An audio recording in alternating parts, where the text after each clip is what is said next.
Welcome back to the Purple Cloud Podcast. Today's guest is Tyler Rowe, and he's been a guest I've been wanting to speak to some time about the Wuyun Liuqi system.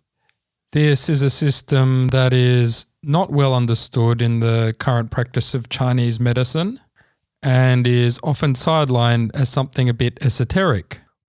Wuyun Liuqi, or the 5 movements and 6 qi, is a system of relating various climatic factors to the prevalence of certain diseases. It's a part of Chinese medicine that's really only come to my interest quite recently since the current pandemic, and actually in the first lockdown here in Australia, I buried myself in many books, including the Huangdi Neijing Suwen, where the system is first outlined, and really tried to start to get my head around what this system is and what it's about. And I was kind of bowled over not only by how much it had to reveal about and potentially explain some of the aspects of the COVID pandemic, but also some wider aspects of pathological mechanisms and that kind of thing in wider Chinese medical theory.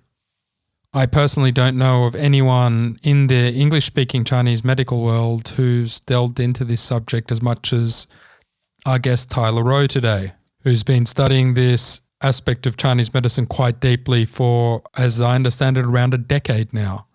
Now, a word of warning, the terminology around this subject can get a little convoluted at times, and we've tried our best to avoid that kind of thing in this discussion to allow it to be more accessible to a wider audience.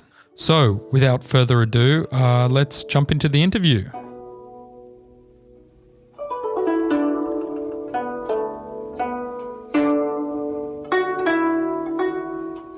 So, I'd like to welcome today Tyler Rowe to the podcast. I've been very excited to talk to Tyler for a while now about about many things, but particularly about the Wuyun Liuqi system. So, yeah, welcome today, Tyler.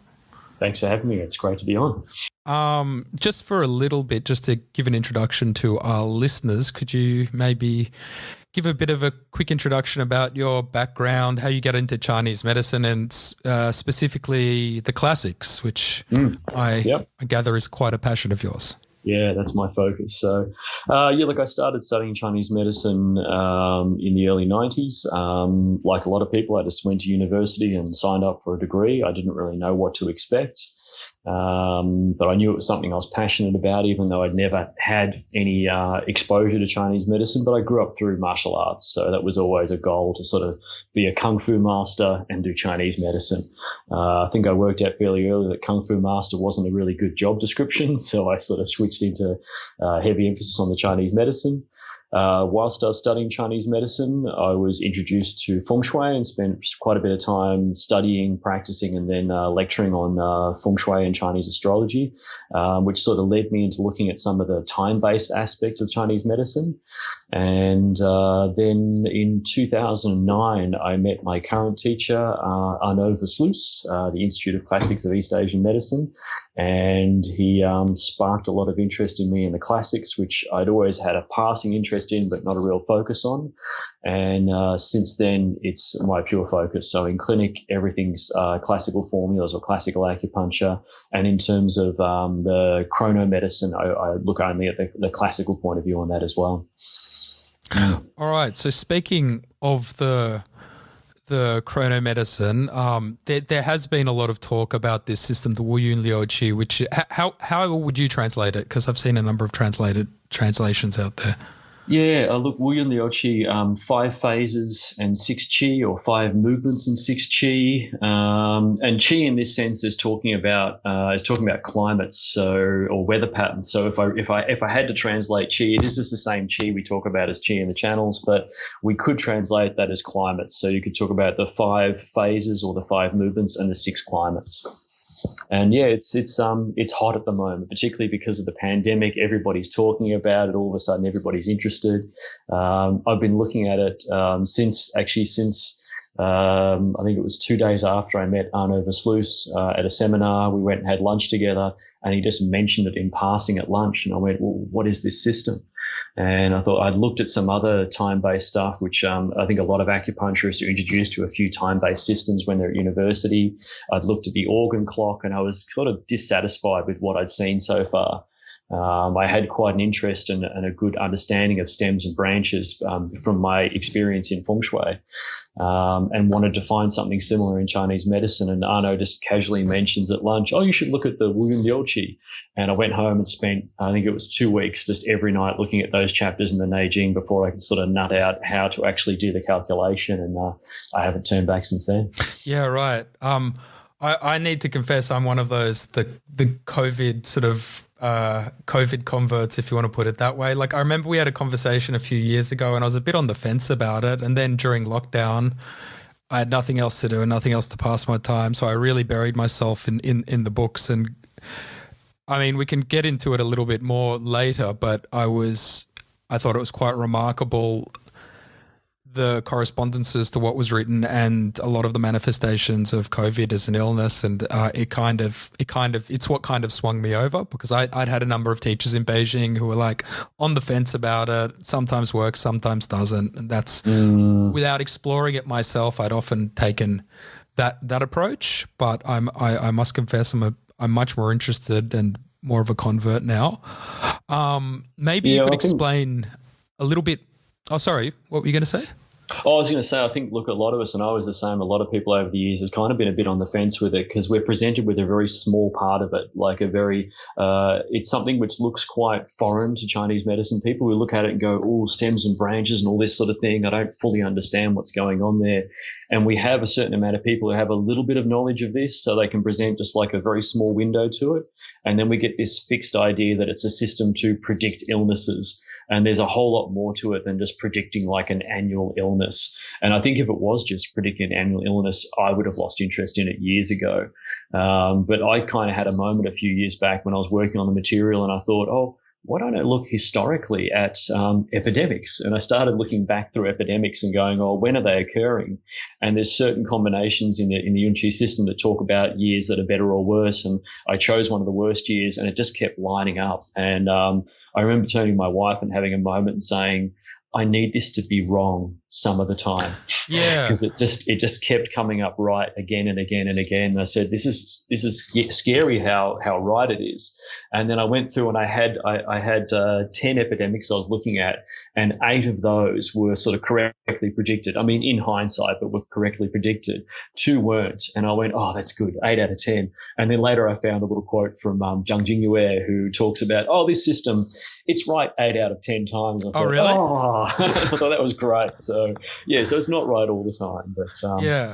No, I wrote a few articles during lockdown for our Facebook page, and that was one of the comments. I remember there were a few funny comments on it, but one of them was that, oh, none of the Swan Ming, the people predicting things in Hong Kong, ever predicted the pandemic. And I'm like, that's, as I understand it, that was never the point of the system. And a lot of the commentators on the system in the Song Dynasty from early on looked down on using the system in that way. There's a great quote that I really like from Chen Yan, who's Song Dynasty. I can't think of the name of his text, but he's famous for coming up with the whole idea of 3 causes of illness: internal, external, and neither internal nor external. And San Yin Fang was his text. 3 causes. 3 causes for formulas. And he had this great little quote where he said, look, a lot of people use Yun Qi nowadays. They're like blind fortune tellers, a blind fortune teller trying to read the palm. Like, if you can't see the palm, you can't read it. And they're just predicting good or bad fortune, and that's not the way it's meant to be used. Shen Guo was another great one. He was like this, astronomer, scientist, Chinese medicine practitioner. He has some case studies in his text, and he's really critical of people using it without variation according to their local climate and geography and everything else. He really criticizes that fixed view. And I think a lot of us have just sort of maybe got a little fixed window, and that's about all. Okay, before we go too far forward with this, I'd like to sort of get a little bit into the history about how it how it developed, where it was first found, because it makes up a large part of the seminal text, the Huangdi Neijing and the Suwen chapters. But there's a bit of controversy as to how and when they were added and all of this kind of thing. And I'll let you explain it, but I'm very eager to know your take on it.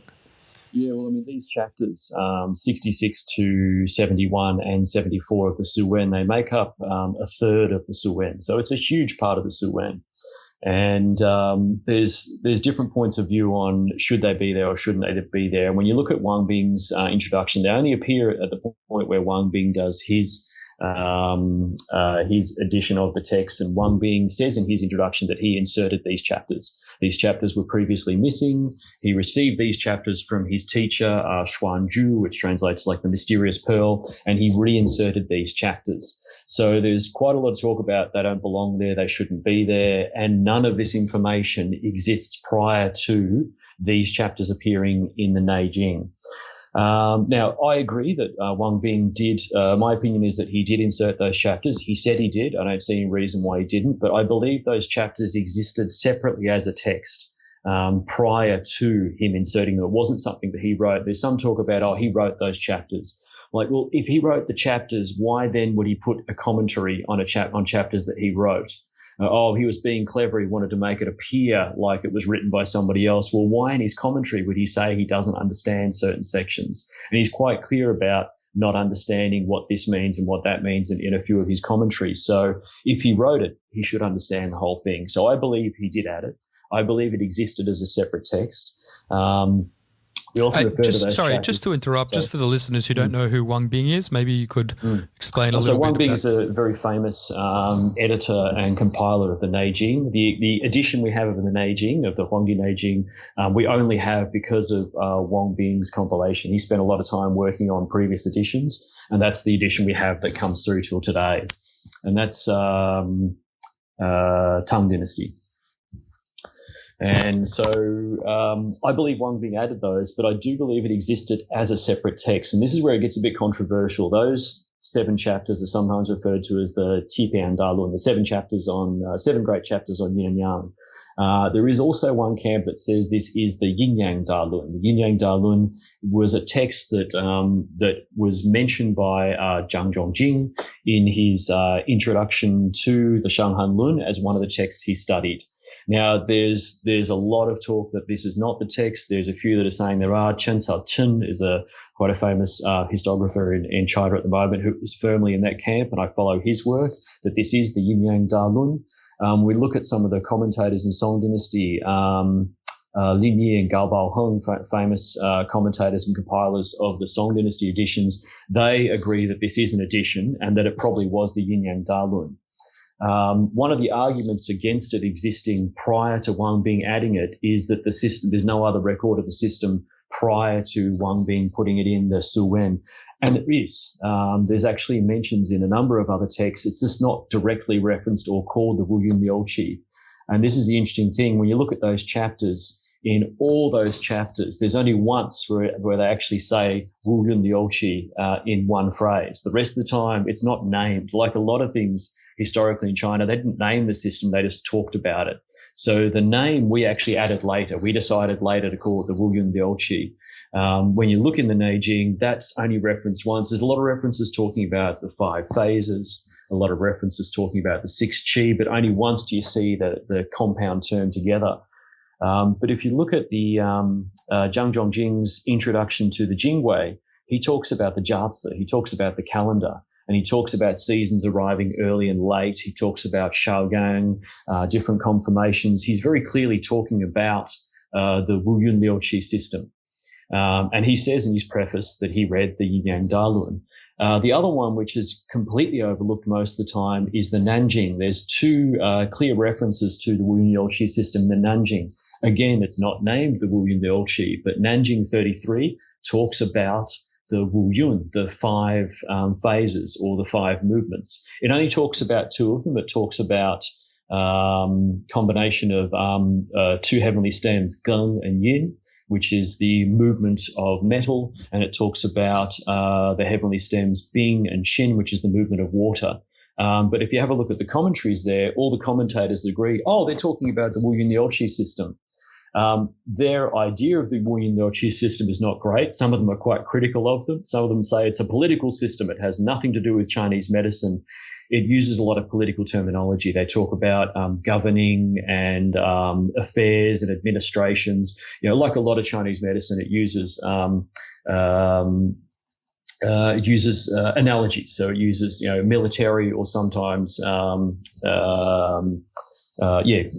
government. So it's referenced there, and also in Nanjing Chapter 7, it talks about the 6 qi, and it talks about the 6 qi in the arrangement of Taiyang, which is the first arrangement when we look in the Neijing of the 6 qi, of how they arrive, and that's clearly lays them out in Nanjing 7. It even talks about the same pulse correspondences that talked about in Suwen 71, and it begins with the classic states, so it's clearly referencing the Neijing or referencing another classic. So for me, that was enough when I got to that point of finding at least 3 other references in other texts prior to Wang Bing's edition to say that this did exist as a separate text prior to Wang Bing adding it to the Neijing. And I've also looked at some of the quotes where it says, in a text that will say the Yin Yang Da Lun said this, and we're able to find those quotes within those chapters in the Neijing. And you're pretty certain it is the same Wuyun Liuqi system and not another sort of, astrological weather system that was possibly similar but floating around at the same time. You're quite sure it was. No, well, that was one thing. From having spent quite a few years studying feng shui and Chinese astrology and doing research and doing a lot of speaking to a lot of academics around the world and looking into a lot of the texts. Whenever it comes up and whenever we look at, like, for instance, the pairing of the stems, which is how we term, like, the 10 heavenly stems, that's how we determine the annual phase, the Wuyun, the 5 phases, the 5 movements. Whenever we look in the old feng shui text, it says, this is from the Wuyun Liuqi system. It's found in the Neijing. And again, the feng shui texts talk about this is the Wuyun Liuqi system. It's from the Neijing. So I didn't come across any other system, but I came across a lot of cross-references. And it's one of those things where there is quite a few people in feng shui and Chinese astrology who are aware of the system, but they don't use it because they don't have the Chinese medical understanding to be able to understand how to use it. And what we've often had in Chinese medicine is the opposite problem. We've got a lot of people in Chinese medicine who understand the medicine, but they can't understand the stems and branches. So it's really hard and I've tried to sort of communicate with feng shui people about this. They don't understand the medicine. When I try to speak to Chinese medicine people about this, they get completely lost when I start talking about stems and branches. So it's a difficult area for both. But whenever we look at it in compendiums, some of the feng shui compendiums from the Song dynasty and also from the Qing dynasty, where they wrote a few great compendiums, it always refers to Wuyun Liuqi as a system from the Neijing. Right, and I'm assuming you're familiar with Catherine Despo's essay on the. So her she's very cautious about drawing any influence before Wang Bing, and I think she dates it at like the 8th century or something like that. And I know she's coming at it from more a very sort of historical point of view. You think she might have possibly missed a few things along the way, or? I read that, and I was quite convinced reading her article. I thought, maybe this is. And when I was looking at the complexity of the system, I thought, well, that complexity matches the complexity I see in feng shui systems that were popular around the Song dynasty as well. And I thought, that's another argument that suggests maybe it was developed then. But as I spent more time in it, and it was just things that I tripped over when I sort of looked and went, here it is referenced in the Nanjing, not by name. When I let go of trying to find that name and actually looked for the content, then you see it clearly in the introduction, in Zhang Zhongjing's introduction to the Jingwei. One of the arguments against that, he didn't write his introduction to the Jingwei. I'm like, well, okay, so we rule that out, but what about the Nanjing? We've got 2 chapters in the Nanjing, and it's really quite neat because chapter 33 explains the basis of the Wuyun part of the Wuyun Liuqi, and then chapter 7 explains the 6 qi part of the Wuyun Liuqi. So within those 2, it's talking about both aspects of the Wuyun Liuqi. So look, it is entirely possible that it existed as a system that's not what we have in the Neijing. But it's quite developed by the time Wang Bing puts it in, and it's clearly written by multiple authors. So I find that hard to think that Wang Bing would have written it himself, but written it in the style of different authors, and that it had already developed, that he developed it in one shot to that point. So I believe it did exist for some time. Maybe what we have in those chapters isn't exactly as it was originally in Han Dynasty, or if it was the Yin Yang Dalun, but it's definitely something very similar. Okay. It's really It's one of those ones where it's often quite tricky. Like, I mean, I'd love to sit down with some people like Catherine and others and say, look, what do you think of these chapters? But often people look at them and say, I don't understand. It doesn't say 5 Yun and 6 Qi. And chapter 33 and 7, it doesn't mention that. And in Zhang Zhongjing's preference, it doesn't mention it. It says Jiazi. And the way I often explain that is we refer to it as the Wuyun Liuqi. Like, that's the correct name for it. But then in my own time, I used to refer to it as the Yunqi, just the abbreviation. It's like when we get more familiar with something, we start to familiarize it. We don't use long terms. And I was talking to a friend about this recently. I said, look, I got a friend who I would call a music artist. Now, he's an amazing music artist, and I refer to him as a music artist. My mother would say he's one of those rap people. Right. But yet Dylan would say, I lay down the beats. Like, that's what do you do, Dylan? I lay down the beats. And like, it's like he's too cool for school. Like, and I say he's a musical artist. And it's like, when we're being really correct, we call it the Wuyun Liuqi. But the people who know about it a bit, we go, oh, it's just the Yunqi system, just the Yun and Qi. And then maybe when Zhang Zhongjing's talking about it, he's really cool. So he goes, it's just the Jiazi. It's just the calendar. It's like he's too cool to even name the full name. Or right. The name was developed later. And it's a hard one to explain because people look and say, it doesn't say Wuyun Liuqi, but the content is there. And the same with those 2 chapters in the Nanjing. And I've sat down with a few people trying to explain this, and they're like, it's almost at the point where, like, if you understood the whole Wuyun Liuqi system, you could then look back at those 2 chapters in the Nanjing and say, oh, yeah, it's totally talking about the Wuyun Liuqi. But unless you understand the whole system, it's hard to explain how those chapters are referencing the system.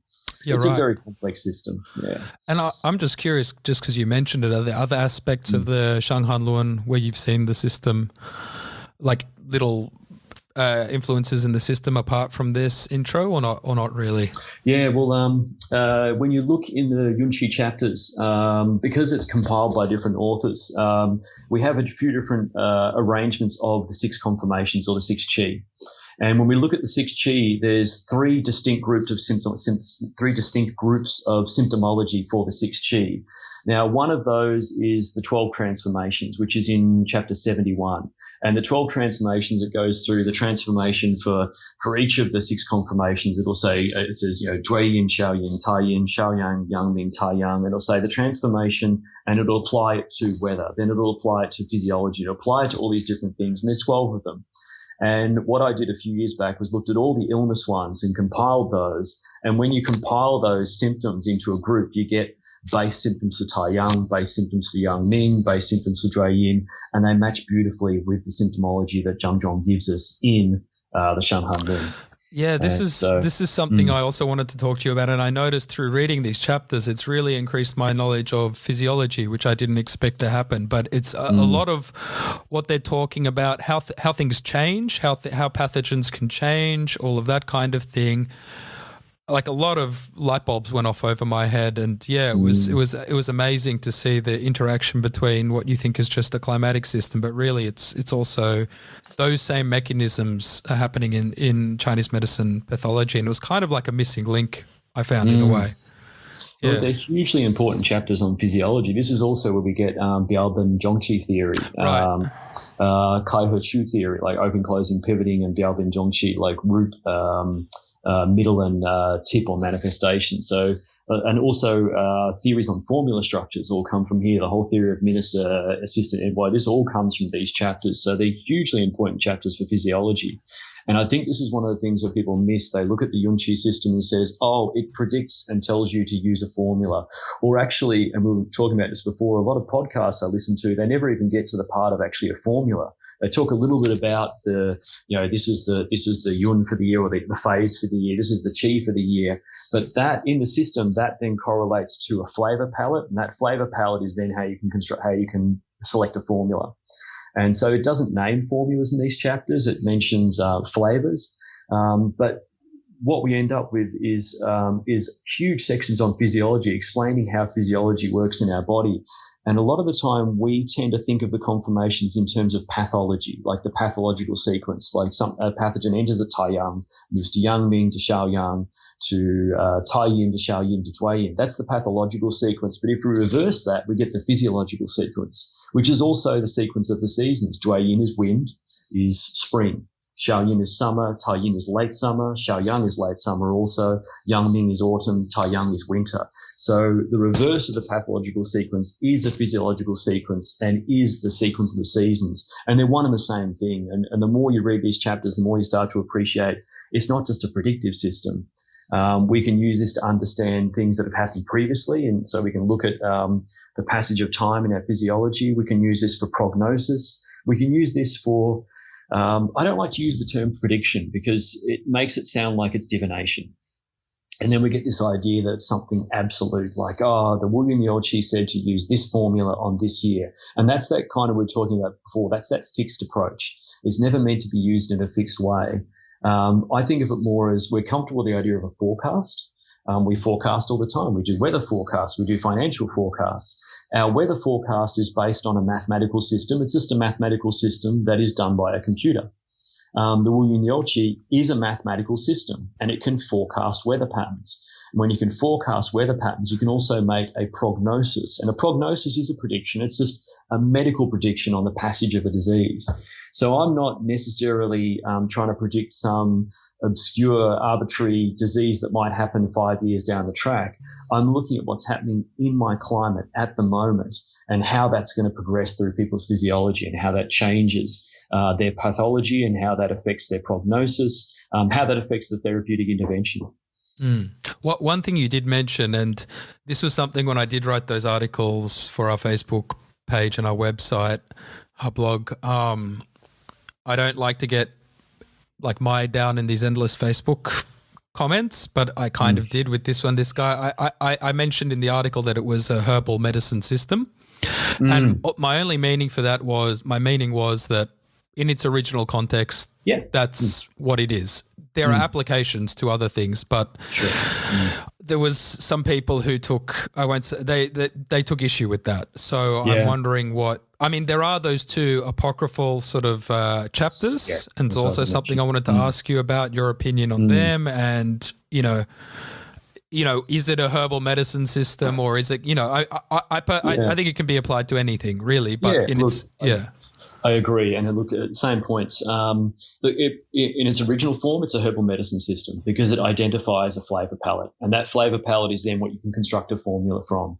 And that's where it has flexibility. It's not fixed because from that flavor palette, you have options of different formulas that will fit that flavor palette. So it gives you a range of formulas to work with. There's no mention in those chapters, no mention at all of acupuncture until we get the apocryphal chapters, which were most likely written by Liu Wensu, Song Dynasty, and they're at 72 and 73. Now, those chapters have a lot of information on acupuncture, and that's how it's since been applied to acupuncture. And I think you certainly can apply the system to acupuncture. I don't apply the system to acupuncture because I restrict myself to classical texts, and yes, they're added to the classical text, but we know for a fact they're not original chapters. And look, someone could argue the same for the Qipian Dalun, like chapters 66 to 71 and 74, the rest of the chapters on Yunqi. But I'm comfortable with those that they existed prior, perhaps as a primer or a separate text that was inserted into the Neijing. But chapter 72 and 73 are a later edition. I don't find the need to use them because within the Neijing there is a whole chronoacupuncture system, and that is Lingshu chapters 77 to 79, which is the Taiyi Zhougong, the 9 palaces of great unity. And that's quite a developed system of chronoacupuncture, which gets overlooked, and I'm doing quite a lot of work on that. That's something I wanted to ask you about those chapters and a link between those and the Wuyun Liuqi, and if you've noticed any linkage between those. Yeah, well, it's sometimes quoted as maybe this is a forerunner of the Wuyun Liuqi. I don't see it as a forerunner because from my understanding, if I accept both these as canonical materials, classical material, Han Dynasty, then the Taiyi Zhougong couldn't have led to the Wuyun Liuqi. But it is very clearly an acupuncture system. It has some similarities. It's not as complex as the Wuyun Liuqi system. Again, it's overlooked because it's taken too literally. It says that on the first day of the month, if the wind arrives from the north, then this illness will happen. It's speaking symbolically. The wind arriving from the north means cold, if it's cold. And the wind of the south, it's not a wind coming from the south. The wind of the south is heat. The wind of the west is dryness. So it's just talking about wind as a vector for disease. And I often think in these chapters in the Ling Shu, it uses wind as the it says all through the Suwen, like the cause of the 100 diseases, the origin of the 100 diseases, the chief of the 100 diseases is wind. So wind is sort of this all-pervading factor that brings in all the pathologies in much the same way that Zhang Zhongjing looks at it from the perspective of cold. I mean, his text is Shanghan Lun, cold damage treaty. And those chapters, I think, is a separate acupuncture system. So I don't find the need to apply the Wuyun Liuqi to acupuncture because I use that acupuncture system. And I only apply the Wuyun Liuqi to herbal formulas, the way it was originally done. But I don't doubt you can apply it to acupuncture. I know there's the whole Van Buren school that does the stems and branches acupuncture, which is loosely based on the Wuyun Liuqi system, but with quite a few changes. They also incorporate a little bit more Bazi Swanming, like Chinese astrology, in the sense that they look at the year somebody is born, like a birth chart. There's no mention of that in those chapters of the Neijing. It never talks about doing a birth chart or a personal chart. It's really just talking about the current year you are in, and specifically the current year of the local area you are in. People ask me to do a prediction for the other side of the world, and I said, I can't. It's like me trying to do a remote consultation. I can't take a pulse. I can't do some vague prediction with the Wuyun Liuqi system if I can't be there seeing what's happening in the climate at the time. Mm. Yeah, that's what I really like that idea, because I think we can maybe get into a little bit about the southern hemisphere thing, because I think I've thought about it a lot because I'm here. I'm saying I think you're probably the person who's thought about it maybe the most I've ever met, possibly. So I'd really like to know your take on it. And from your talking about the winds, I think we're somewhat on the same page in that, when all these things would develop, things like the direction and the associations with the direction matched very well. But you move away from the Yellow River Basin and these things don't always line up perfectly.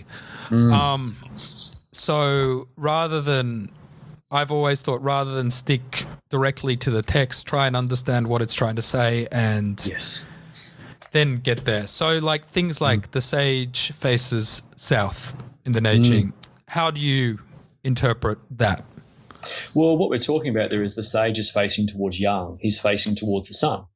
And it just happens to be the northern hemisphere. The sun is to the south. The Chinese were aware that once you crossed the equator, the sun was in the north. They were aware as far back as in the Shanhai Jing and the Huainanzi. The Huainanzi talks about the extreme southern wilderness. There's a continent or a land known as the vast capital, Duguan. Also known as reversed doors. And they called it reversed doors because you had to put your door in the north if you lived in the southern hemisphere to face towards the sun. So for me, when we say the sage faces south, we're saying the sage faces the sun, the sage faces yang. The actual orientation on the compass doesn't matter so much. How often do you sit in clinic and go, hang on, which way have I orientated my client? Are they facing north or south on the table? No, once we get down to that level, we're just looking at correspondences. We're going south equals yang equals fire equals the sun. North equals water equals taiyang. It's levels of correlation. And as you said, like when you're in the Yellow River Basin, it works beautifully. The further you get out, the more difficult it is to work. And that's when people say things like, oh, Tyler, you couldn't use the Taiyi Zhougong system, the Ling Shu acupuncture system in the southern hemisphere because the wind from the north isn't cold anymore. It doesn't have to be coming from the north. That's taking it too literally. It's not even really talking about a wind blowing from that direction because when it talks about the wind from the east, what is it, the windy wind? The wind from the east is wind, so the wind from the south is just heat. And it doesn't matter what direction that comes from. It's when heat arrives. So for me, the directions help orientate us, pardon the pun, and they teach us about different correspondences. But when we actually use the material, we have to move beyond that. And when we look at the Yunqi system, that was a harder one for me to sort of convert to the Southern Hemisphere. And I think mostly because I had to wade through a lot of layers of people telling me how it should be. And it's always great to see how many people in the Northern Hemisphere like to tell us how it should be here in the Southern Hemisphere. And I guess I've gotten to the point where I'm pretty confident in material now. So the first thing I always ask is, have you lived in the Southern Hemisphere? Oh, I visited once for a few weeks. Have you practiced in the Southern Hemisphere? Because things aren't upside down here. I mean, we call ourselves down under and everyone has a laugh at it, but everything isn't upside down. The water doesn't even go down the sink the opposite way. That's a myth. Like, that's talking about the Coriolis effect. The water goes down your sink based on the shape of your sink. The Coriolis effect affects vast distances, so it'll affect weather patterns and tidal patterns. It doesn't have enough time to affect. When they study it in the lab, they have to isolate water and have it, I think it's for 2 weeks, it has to have no movement in order to be able to actually observe the Coriolis effect in a small basin. So it doesn't happen in your sink. And people love telling me, oh, because the water goes down the other way, Tyler, you have to reverse everything in the Southern Hemisphere. And I had to wade through a lot of this stuff. Interestingly, in the feng shui industry, they changed nothing for the Southern Hemisphere. It's universally agreed, or almost universally, I'd say about 95% agreed that nothing changes. And that really sat poorly with me. It can't be that nothing changes when we come down, because we have the opposite seasons down here. The seasons aren't reversed, they're the opposite. Now, if we're taking it as nothing changes, we have a huge problem, particularly when we come to something like the 24 seasonal markers, the jieqi, the seasonal nodes or the solar terms. And I've sat with, including my feng shui master, who's a lovely guy, and he said, no, these are talking about energies. It doesn't matter what they're named. And I said, but the solar term for summer solstice is on the 21st of June. It's not summer solstice in the Southern Hemisphere on the 21st of June. We have to adjust the seasons. And so I believe we can't change nothing. Like, I can't accept that nothing changes. You just apply it here exactly the same way. Because then you're saying, oh, Taiyang is arriving. Taiyang cold is arriving in the first half of the year. In the Northern Hemisphere, that's arriving in summer. So that's a problem. You've got cold arriving in summer. In the Southern Hemisphere, that would mean that Taiyang's arriving in winter. It's the appropriate season. That's considered a proper season. Like, that's appropriate. So you would read it totally differently. So we can't adjust nothing. We have to accept that the seasons are different. At the same time, we can't just reverse everything. This idea that I've had people sit down and show me, look, you can make you run the earthly branches and the heavenly stems backwards, like you reverse everything because of the Coriolis effect. So you make them go anti-clockwise. There's a problem straight away, because the Coriolis effect means that weather patterns in the Northern Hemisphere largely move anti-clockwise, and in the Southern Hemisphere move clockwise. So why would we then suddenly spin everything anti-clockwise in the Southern Hemisphere? Everything goes clockwise here. But then you have a place like the Mediterranean, which moves clockwise, the same as the Southern Hemisphere. So it's not universal. And if you do reverse things like that, the problem you have is you're starting to say that it has a cascade effect. It has a domino effect, where if you're reversing one thing, you have to eventually reverse everything. You can't just reverse part of it and leave the rest untouched. And it means eventually you're saying that the seasons are reversed in the Southern Hemisphere.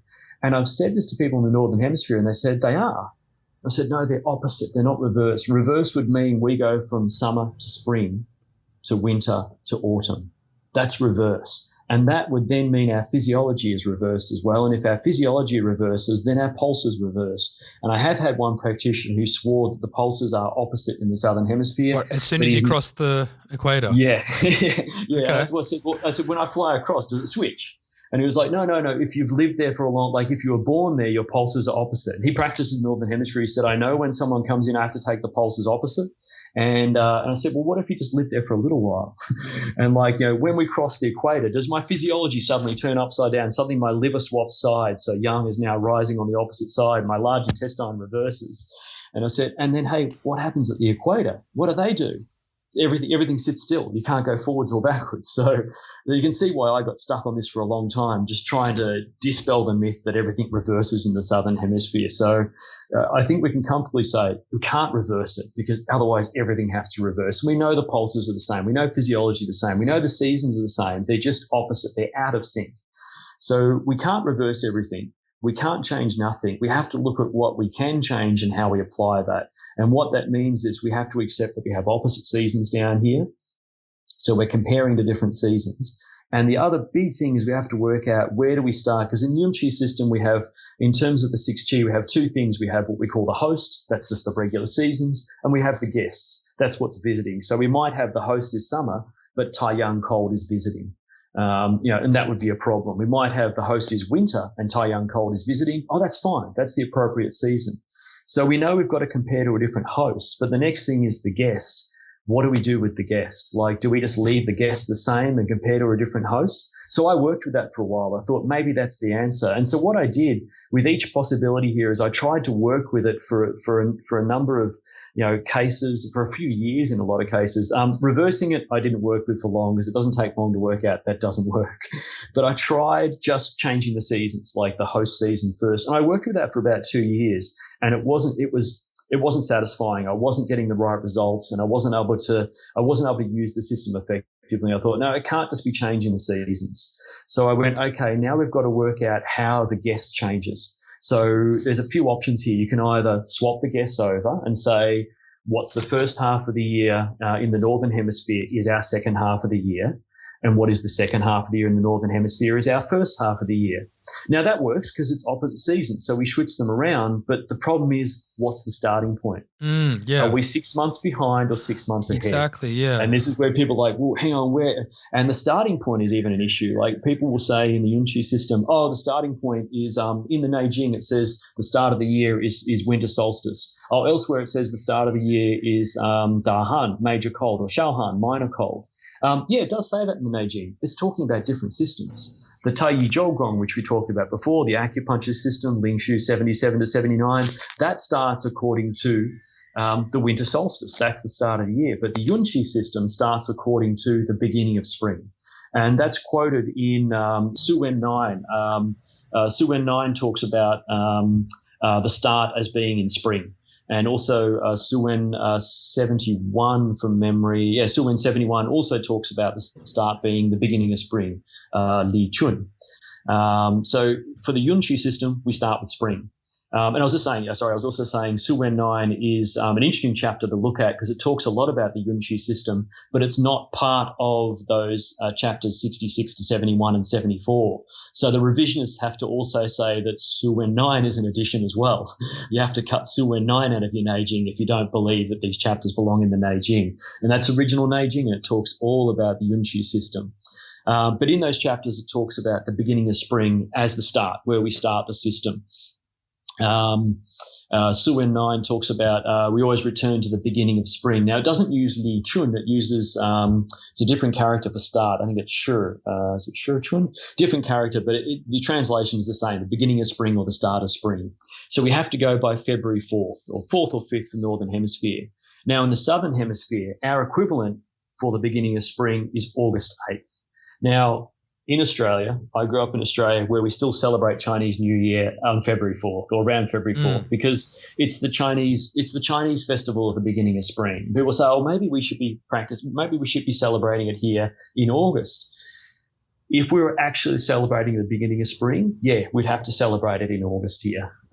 We couldn't celebrate it in spring, but we're celebrating Chinese New Year. Okay, so we kind of let that one slide. But here, August is the first signs of spring or the start of spring. We have this weird thing in Australia where we think spring actually starts on the 1st of September. In Australia, we still go by the start of the month. Spring's the 1st of September. Summer's the 1st of November. Autumn's the 1st of March, and winter's the 1st of May. And people say, that's because you've got the different seasons. No, actually, it should be by the solstices and the equinoxes. We just do a weird thing in Australia, and that was embarrassing a few years ago when I was talking about this. And even up to a few years ago, I didn't even realise that Australia is the only place that goes by, or that I know of, that goes from the start of the month, not from the equinox. But Li Chun, the beginning of spring, it's not the equinox. It's not the start of the spring. It's like the first signs of spring. And the Southern Hemisphere, that's in August. So we go, okay, first signs of spring are in August. Does that mean I start August the year before or August of the same year, later that year? And that's the bit where you've got to sit down and spend some time with it. And I found the easiest way to do this for me was to apply both systems. I tried looking at the Southern Hemisphere as starting 6 months ahead, and I tried to look at the Southern Hemisphere as starting 6 months behind. Now, both of them will work theoretically. Both of them means we can use all aspects of the Yunqi system, including all the ways it's modified for changing climate and changing geography. Like, we can use all that if we start 6 months before and 6 months behind. And I will say, I kind of wanted it to be 6 months ahead. I kind of wanted to be I was a little bit proud of being Southern Hemisphere, and I was a bit tired of colonial rule and the Northern Hemisphere always saying, you're definitely 6 months behind. And they're like, well, why are we definitely 6 months behind? Maybe we're 6 months ahead.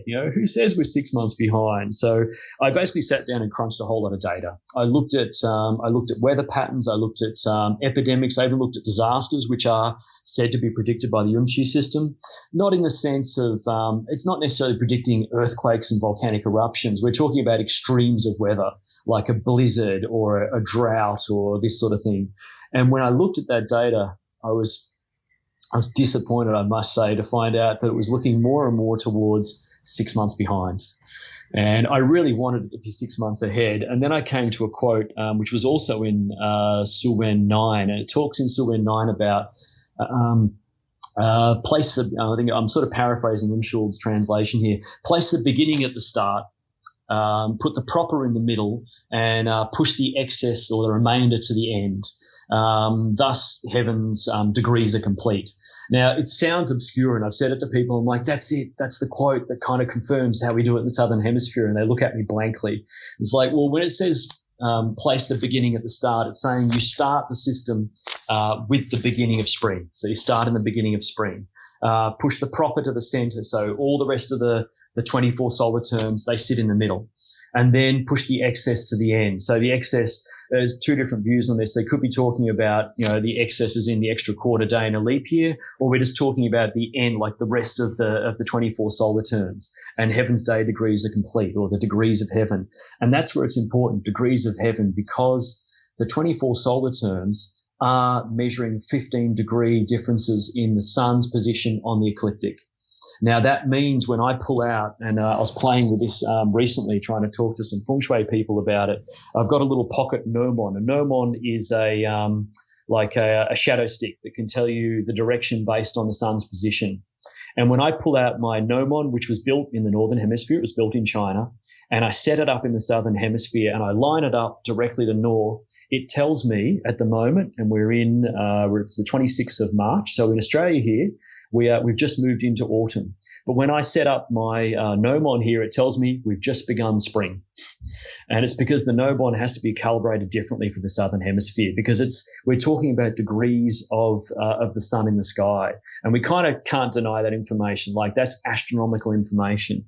And based on that, and based on looking at epidemics, looking at weather patterns, I was pretty comfortable. And it's something which I'm going to teach this system in Australia later this year, and I'm dedicating a 2-hour lecture just to explaining how we came up with 6 months behind, but everything points to 6 months behind. Now, that said, I would be comfortable if somebody tried to argue the case for 6 months ahead. Like, either could be correct.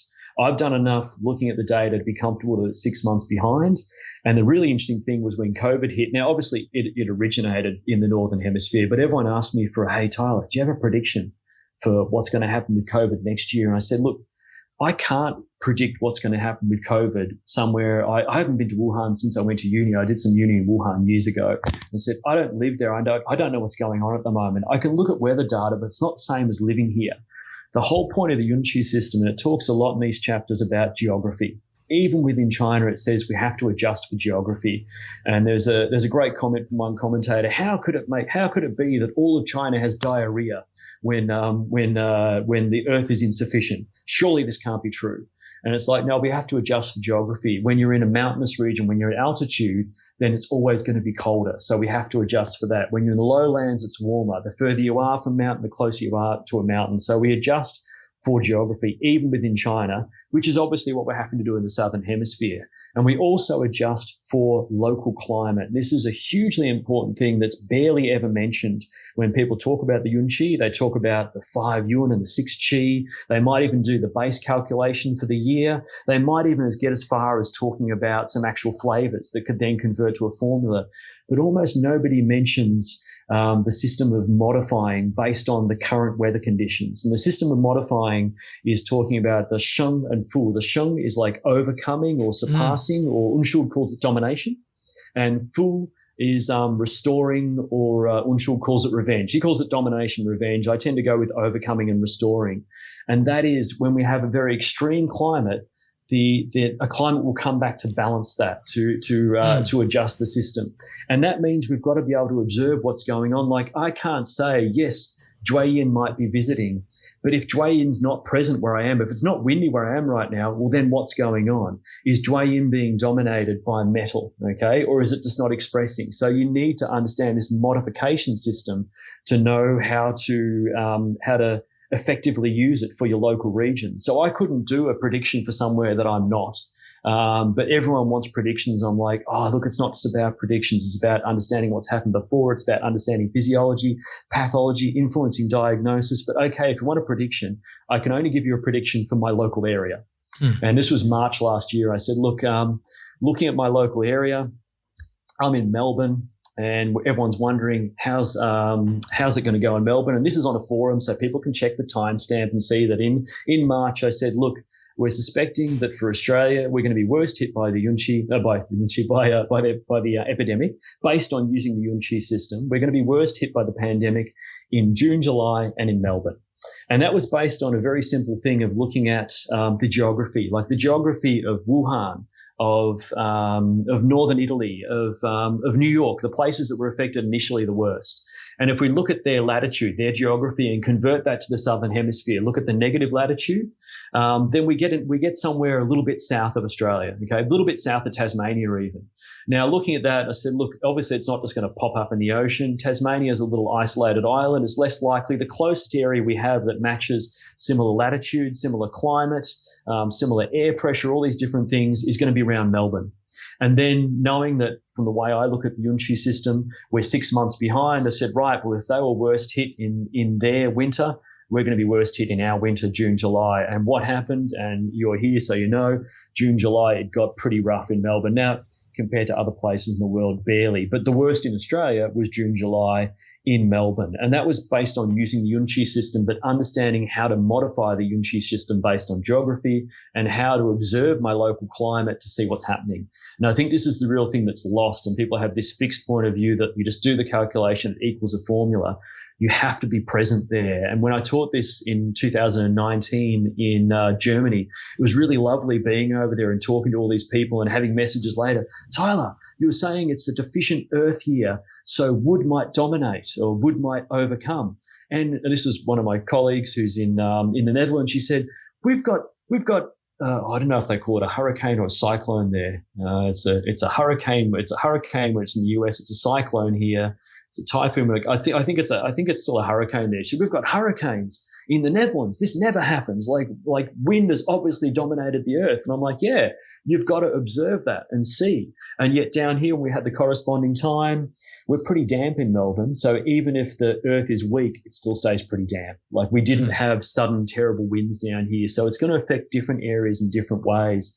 And it's so important that people understand how to modify this system to understand your local region and how you can apply it. Otherwise, it is just like blind fortune telling. It's largely a predictive system that's not going to be effective a lot of the time and just isn't practical. Yeah. One of the things, that being said, looking through the descriptions of the year in the Suwen and of last year when COVID hit, I was sort of bowled over by the number of correspondences between the sort of disease pathologies they said would come up and COVID. Is that, you think that's because Wuhan is very close to the area? It's obviously close to the center there. And also what's going to happen, I mean, I found it interesting during this pandemic. It seems like a lot of TCM has forgotten And actually, I think it was something you were talking about recently, or it was on the Purple Cloud website, one of the blogs, that people are suddenly just prescribing these unmodified formulas, like a fixed formula. This is the formula for COVID. Oh yeah. And suddenly we've forgotten that we actually we can't go and see what's happening in Wuhan, come up with a formula there, and then just suddenly apply that formula elsewhere in the world, because we live in a different environment. I said, even without knowing the Wuyun Liuqi, we know that an illness in one area will change when it moves to another area. Now, it's an epidemic or a pandemic, so yes, it is the same virus, but we know in Chinese medicine the same virus doesn't act the same way even in the same family. They each get a different formula with the same virus. But suddenly in Chinese medicine, we started thinking very linear and saying it's a virus, so we have to treat it all with the same herbs. No, we treat it differently, which means when you observe like the yunqi, like the climate and the geography in your area, your COVID will be a little bit different to the COVID in another country, in another region, because it's still a pathology that is affected by our physiology and by the climate. So it's going to change. But it was really interesting looking at COVID when it first hit. And actually, one of the things I found interesting is a lot of people looked at it as using 2020 as the model. I'm like, yeah, that's when it got its worst. But we have to remember it actually began in 2019. So if we're going to look at it and analyze it from a Yunqi perspective, we have to look at its onset as 2019 in Wuhan. Because remember, we're talking about the beginning of spring. So 2020 didn't even start until February. And I mean, look, it wasn't at its worst, but the pandemic was well established by February last year. And if we actually look at, and this is where we'll get a little bit technical, but I'll try not go over the top. If we look at 2019, as I said, I was teaching in Germany the first half of the year. And in the first half of the year, Wuyun was visiting, wind was visiting. In the second half of the year, that means that Shaoyang was visiting. Now, Shaoyang was visiting in winter. And this is one of the keys we see for an epidemic or for a pandemic, for a disease, is when the qi that's visiting is very out of sync with the host. So the host is winter, and you've got Shaoyang fire visiting, and in particular, it's worse when the host controls the guest. It's like saying, hey, your guest comes around and you're rude to them, you tell them what to do. No, they're the guest. The guest it's like the customer is always correct. The guest always gets the best seat at the table. So the guest is Shaoyang. The guest has arrived, but it's arrived in winter. And the host, winter, has tried to control the guest. It's way out of sync. And when we see something that far out of sync, we often end up with the potential for a pandemic or an epidemic. Now, I said a few times I didn't predict this, but it was commented. People said, oh, when you were teaching in Germany, you said the end of this year, that could be a trigger for some sort of epidemic, but I wasn't expecting what we had. So I don't claim any foreknowledge there. But based on that, we see and say, okay, Shaoyang was arriving in the second half of the year.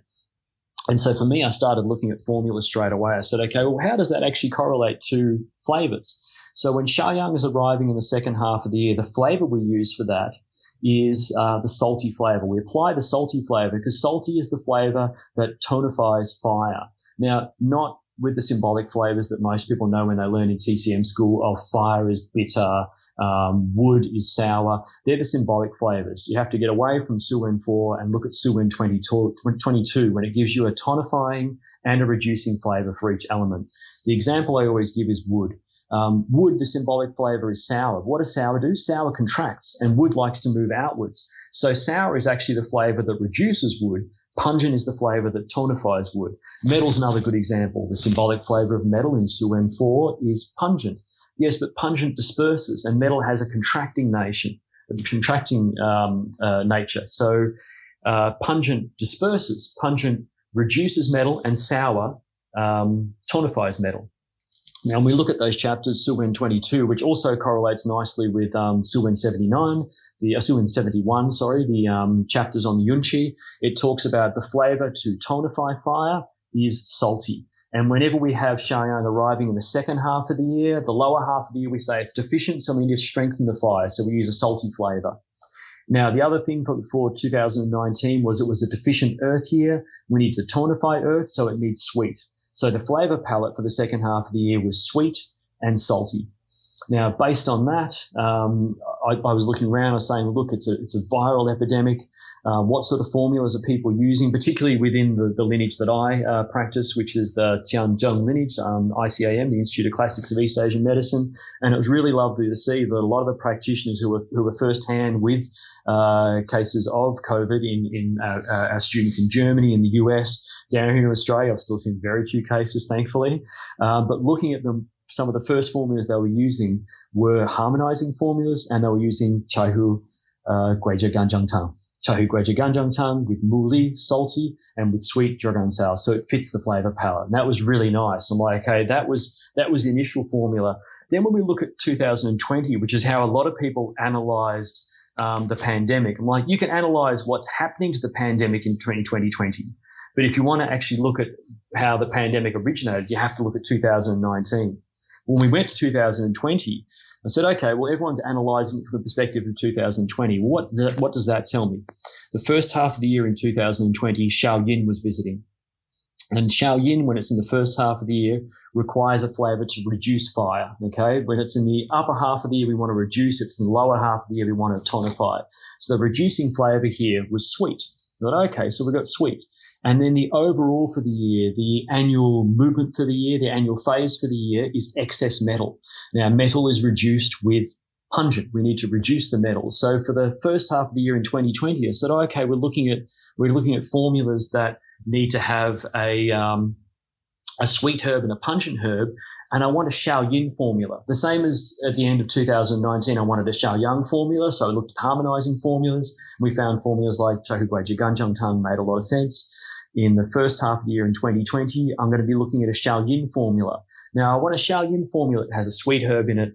I want it to have a pungent herb. And I also want it to have an effect on metal, because we're talking about the phase for the year is metal, like the overall for the year is metal. We've got fire visiting the first half with metal overall. And it didn't take long to come up with, Jinmutang modified for cough. So Jinmutang containing sweet fuling or bland, but sweet when we look at it in the Shenong Bensao Jing, and pungent fulzi.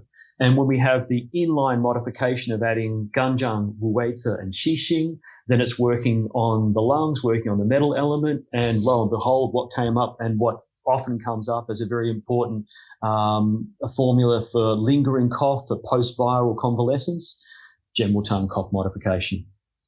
So when we look at it that way, we can get it can guide us and give us some idea of what sort of formulas will be important, but it doesn't mean that every case of COVID had to have Chaihu Guizhe Ganjiang Tang initially and then Jinmutang afterwards. But it does fit quite nicely. You say, yeah, I can understand how that pandemic is progressing through the Yunqi system.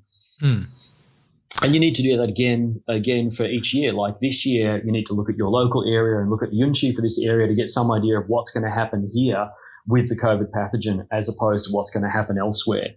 And so people keep asking me for a prediction, and all I keep saying is, look, 2025, we see the same conditions as when COVID started, and that is Shaoyang occurring in winter, happening again in 2025. So maybe that's when it comes back for its second round, a little bit like the Spanish flu. But I don't like to do predictions because people love to turn around later and say, oh, your prediction was wrong, so the whole system doesn't work. You don't want to become the Chinese medical Nostradamus, nothing like that? Yeah. And I've spent a lot of time on this system, and I don't know, I'm sure there's people who've spent more, I'm sure there's people who've spent less, but I spent a lot of time testing it. I use it all the time now. I use it in the clinic in different ways every day, and I'm confident in the knowledge I have. But I don't have ultimate knowledge. And I don't believe it is a completely perfect system either. For the predictions to be right, it has to be a perfect system that's never wrong. We know from the commentators, 8 out of 10 times it's correct, 2 out of 10 times it's wrong, 2 out of 10 times it's wrong. And I don't have perfect knowledge of it. So I can't be relied upon for some vague prediction for the other side of the world. But it can tell us quite a lot about what's going on with COVID at the moment, which is interesting. Yeah, that's fascinating. I did have one more question about going back to the Southern Hemisphere thing. I've heard it. So I've heard the argument with the whole facing south, facing north thing. The idea is flip here in order so the directions and the meanings kind of flip. Does that mean east and west also flip? And if that's the case, does that have a change in the physiology with the liver energies being on the left? I think you touched on this earlier. I think you said it didn't. And the lung energies being on the right hand side. Does that mean they flip or they don't flip? Yeah, well, that's the thing. Do we suddenly just pretend the liver's on the other side of the body in the southern hemisphere? No, we can't. We know where it is. And I go a step back from this because people often get stuck on northern southern hemisphere. Oh, okay, we've got a north-south flip. What about an east-west flip? Well, here's the thing. Go back to China. And when we look at China, then it makes a lot of sense. The west is dry. It's the desert region. Sure. The east is the rising sun. The east is more moisture. The east is where the wind comes in from the ocean. So that's wood. That's the east. The north is cold. That's the steppes. That's winter. That's cold. And the south is warm. And even the soils match this. The soil in the south, we have this red soil in the south, this yellow soil in the center. We have this black soil in the north. Now that all works great there. What happens when you move across to Europe? Now, if you move across into Europe, then the north is still cold, yes. The south is still warm, yes. But the west isn't dry, and the east isn't like the east is still the rising sun, but the east isn't where, because the east of Europe is west of China. The deserts they're talking about as the western region of China is the east of Europe, and their wind comes from their west coast. Not from there. They don't have an east coast in most of Europe. In some, like obviously the UK does, some areas, but most of Europe doesn't have an east coast. It's got the great deserts and the plains of Central Asia. So when you get there, if you're going to look at it purely from a compass point of view, you have to swap east and west in Europe.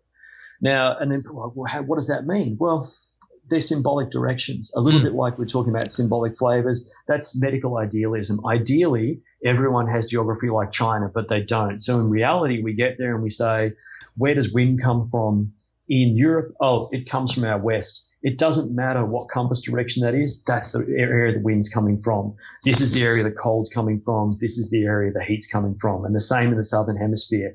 Our heat generally comes from the north. Our cold comes from the south. I'm on the east coast in Australia, so our dryness comes from my west. But if I was on the west coast in Australia, the dryness comes from east. Sure. And so the compass direction doesn't matter. But if I get stuck, if I get fixed on that compass direction, then I have to start trying to change my physiology as well. And we understand there's a lot of different correlations we're working in, and we're quite comfortable in Chinese medicine of accepting paradoxes. The example I often give is the TCM calendar, TCM clock. In the TCM clock, the gallbladder is midnight, and people are okay with that. I'm not actually. I don't like that TCM clock. That's a Ming Dynasty construction. I don't like it. I go by what's in the Neijing in Suwen 22. It gives you a very different clock, which corresponds with our understanding of the morning being like spring and being wood time, the middle of the day being like summer, being fire time, the afternoon being autumn, being metal time, and the night time being water, being winter. But in the TCM clock, we have the gallbladder in the position of midnight, and we're totally okay with that contradiction. It's a complete paradox because the gallbladder it's spring, it's not midnight, but we're comfortable with that paradox and we work with it, and we're used to working with paradoxes. We see that in different chapters in the Neijing where it disagrees with itself. We have different theories in Chinese that disagree, and we go into clinic and we practice these overlaid with each other when they're completely at odds with each other. And this is just another thing like that when we come down south, we just have to accept in the southern hemisphere that when they talk about the wind of the south, they're just talking about warmth. I'm not worried about the compass direction. So I don't have to then try and correlate that to my body, because my body doesn't care about the compass. In my body, yes, the liver correlates to wood. It correlates to the east. It also correlates to the color green. Should my liver be a green color? Like there's so many different levels of correlation. There's symbolic correlations. The thing I guess I still get stuck on is if I'm facing yang in the southern hemisphere, then the left and right of where the sun rises and sets is still flipped. Yeah. That's the thing that I'm still getting hung up on, I guess, in my head. Yeah. Do you have some kind of – do you understand why I'm getting hung up there? I understand your question. Okay. I was trying to talk to a colleague about this the other day, and I said, look, we can let go of the whole. If we let go of the north-south thing and accept that our warmth comes from the north and our cold comes from the south, then we've got a problem with east-west if we're facing to the north, if we're facing the sun.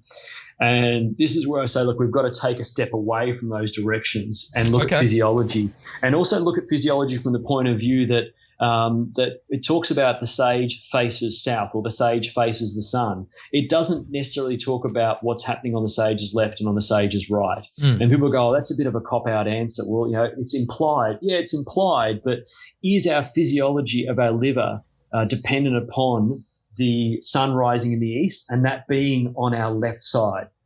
Because then we get into the whole thing of, is the liver on the left side? Actually, it's on the right side of our body from the patient perspective. It's on the left side of the body from the practitioner perspective. The heart is in the south, it's at the top. But largely that directional thing doesn't matter. Look, because we're not always sitting facing south and our liver still functions. And I don't think our liver functions better when we are facing south. So it largely doesn't matter if we get down here and say, oh, but the rising sun is on the east side, which is, if I'm facing north, that's on my right side now. It's still rising in the east. It's still rising in that direction. It's still rising in wood. Doesn't actually matter that wood is, how do I put this? It doesn't matter so much what the compass says. It matters what our physiology is saying. It matters what the seasons are saying. The compass is something we discovered a lot later, and particularly in Chinese culture, compass was discovered earlier than other cultures. That was written. They were using like a gnomon, like a stick in the ground, to measure the pathway of the sun. So they weren't sitting there with their compass, like orientating their patients in the treatment room. So it is a bit of a paradox. It is a hard one, and I don't have a satisfying answer for people how we ratify the fact that it's on my right side if I'm facing north, other than saying it doesn't need to be on my left side for my liver to function properly, for the wood element to do what it needs to do, for all the other correspondences to work. So the answer being, don't get so hung up on theory, which I really try not to, but every now and then, something sticks in my head. But for me, I want to be able to explain the theory. So that's what I'm still working on. I'd love to have a satisfying answer for that. The same as when people say, look, what actually are the earthly branches? Look, I've got a satisfying answer that I believe what the earthly branches physically are. If you want to look at it and say, what actually is an earthly branch? What is a heavenly stem? But in practice, it doesn't actually matter. You just want to know how to clinically apply it. But I think it's good to understand that theory as well. So, it's something I would love to come up with an answer. If people have suggestions, I'd love to hear it. I was talking with a colleague the other night. She's in northern Italy, about the 6-year cycle, and we're talking about what that could actually correlate to. Are there 6-year cycles in nature? And there are. And we're looking at how can we actually correlate that. So it's always nice to have to be able to have the theory fit neatly. But in practice, a lot of the time that theory doesn't matter so much. The theory was probably come up with after the practice. Like a lot of herbal medicine, we're very familiar with this. They come up with the formula first, then they reverse engineer the theory later to fit. You mentioned the earthly branches and the heavenly stems. Maybe just to close, you could give us a little teaser as what you what you think. They seem very obscure, and because they're obscure, people then put a lot of people, and we see this often. People talk about Yunqi, they start talking about very esoteric things, and all of a sudden, the Yunqi is something very esoteric and mystical. In those chapters in the Neijing, there is no mention of the Shen or Jing Shen or Shen Ming, like Shen brightness of the Shen, spirit brilliance. There's no mention of the Shen Hung Po Zhi Yi. There's not a lot of esoteric stuff in those chapters. Those chapters are full of physiology, pathology, meteorology or climatology, however you want to put it, weather, and mathematics. There's a lot of math in there. There's not a lot of mystical stuff in there, but because it uses earthly branches, we think of them as something very mystical and esoteric. So people like to then bring in trigrams. I use trigrams sometimes by way of explanation. They're not mentioned in the Neijing at all. People like to even bring in Western astrology sometimes. I hear people talking about Pisces and all these different things because it's sort of different layers of mysticism.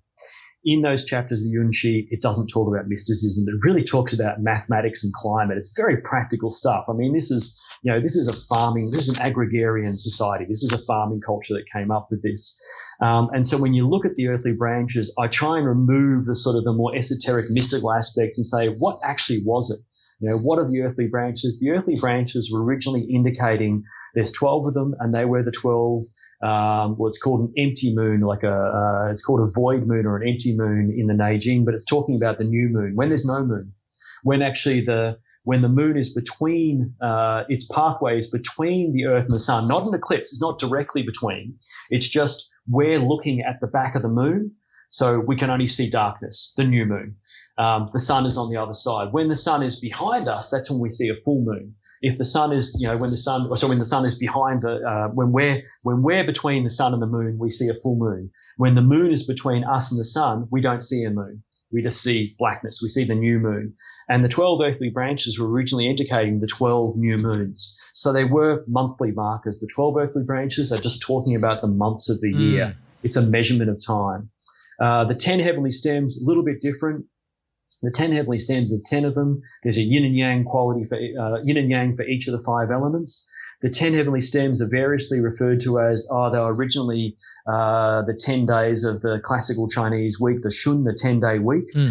That's not a classical week. That still exists now. That's just the 10-day Chinese week on the Chinese calendar. They were the names of the Shang dynasty gods or the Shang dynasty god kings. They were the names of the days of the week. They refer to the planets. They're all those things. And they're all those things in so many different cultures. We have it in English language. We have it in so many languages where the days of the week are named after planets, which are also the name of gods. Like Wednesday is Woden's day. Thursday is Thor's day, is Jupiter.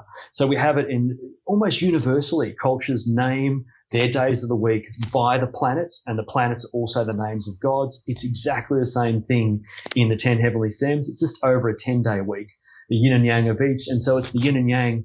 The heavenly stems for wood are the yin and yang aspects of Jupiter. The heavenly stems for earth are the yin and yang aspects of Saturn. The heavenly stems for Mars are the yin and yang aspects of fire. The heavenly stems for metal are the yin and yang aspects of Venus, and the heavenly stems for water are the yin and yang aspects of Mercury. So it was originally talking about planets. Awesome. Well, thanks for that. Listen, I could talk to you all day, but I think we'll leave it there. But yeah, thanks for your time. That was fascinating, and I hope it helps people learn a little bit more about this system. Thanks so much for having me. Thanks for indulging all my manic ravings, and I hope it didn't confuse people too much. But I guess the takeaway is I'd love people to sort of not think about the Yun Qi as a fixed system and start to maybe even just look into the modifications. I think of it like formula modifications. We love to tailor formulas. You've got to tailor your Yun Qi to your area, and don't try and read too much into predictions from the other side of the world or the other hemisphere when they haven't taken the pulse. You got to get in and take the pulse of your local area. And it's no good me sitting here saying it's the beginning of autumn, it should be dry, and look outside and go, it's a beautiful sunny day here and it's raining a little bit. I can't deny what's actually out there. So get out, have a look at your environment, see how it influences, and understand how geography and how climate modify your approach to the Wuyun Liuqi. That's awesome. Thanks so much for having me. Thanks again. Oh, I enjoyed it greatly. And I'd once again like to thank Tyler Rowe for taking the time out to talk to us about this Wuyun Liuqi system and help shine some light on what is an aspect of Chinese medicine that doesn't get so much attention these days and is quite often misunderstood. And on that note, we'll leave it there. Bye for now. See you next time.